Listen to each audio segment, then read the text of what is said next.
Good afternoon, everybody. After a wonderful 2-hour session, there is not much to brief, to conclude, and so many gifts and everything. Everybody is in a different mode and mood now. But first of all, let me thank everybody on behalf of ASSOCHAM join us today.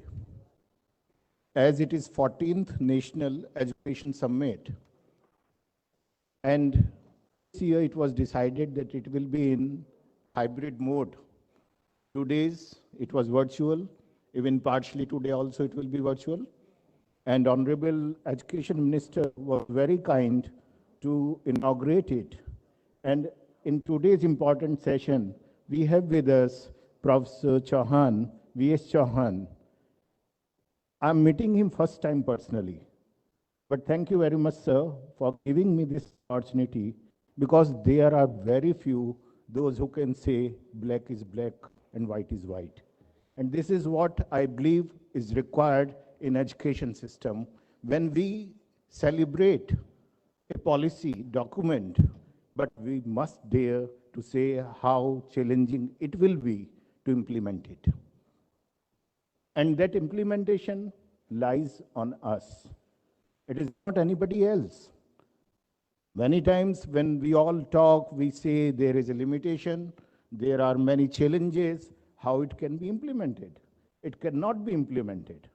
But I generally ask this question to myself.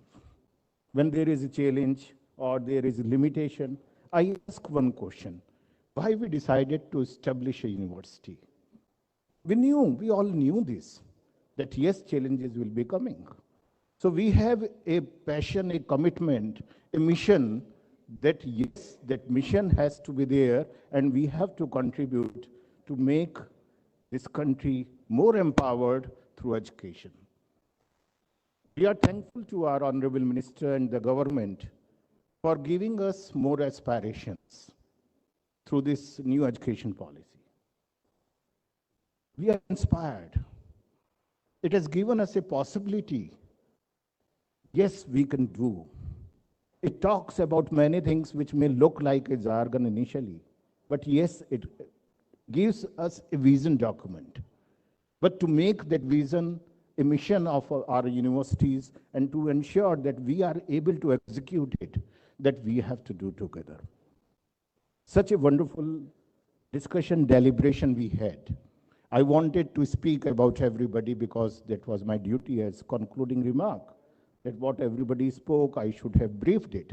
But now time limitation is there and there is sufficient food for thought, and food actually is also waiting for a stomach. So I will stop here. Just one thing I would like to say, it is very important that we all have to ensure that whatever university we become top 100, we become the best, we become a research university, multidisciplinary university, standalone university, whatsoever we become. The main purpose of a university is to empower the nation.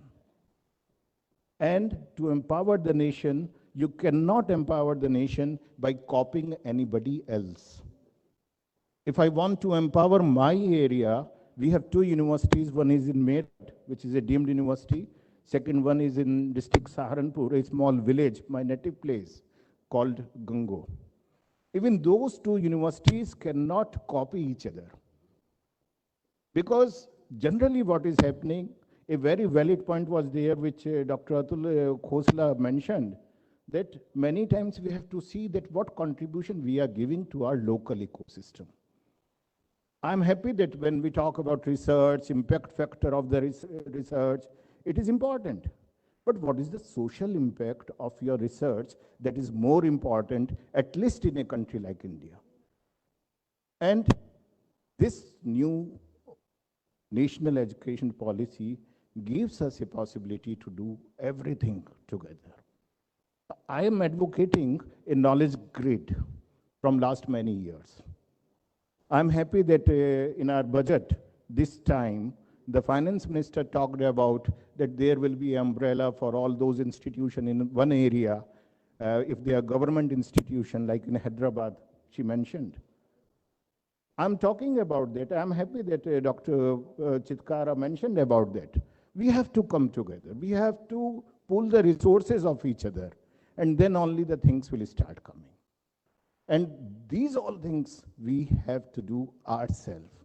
Nobody else is coming, and there are some tech people are also sitting with us.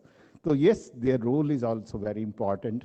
We have to integrate them also with us. Then only we can achieve what is supposed to be achieved. These deadlines are made in the policy document, but deadlines, targets, what we have to achieve, we have to decide ourselves. So thank you everybody for being with us. It is wonderful that we have a wonderful policy, and it is wonderful that to implement that policy, we have wonderful team in this country of 100 plus universities. Thank you. Let's hope that we will change the paradigm. It will be a paradigm shift for India, and we will be able to contribute not only for changing India, but to make the world a better place for everybody to live. Thank you very much.